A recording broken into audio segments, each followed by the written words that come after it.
Hello guys. Ito yung lugar namin dito guys. Punta muna kami sa tindahan.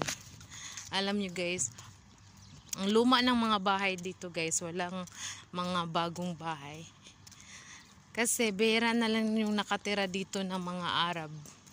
Halos ang naka-rent dito mga ibang lahi na guys. Mga ibang lahi na nagtatrabaho sa labas.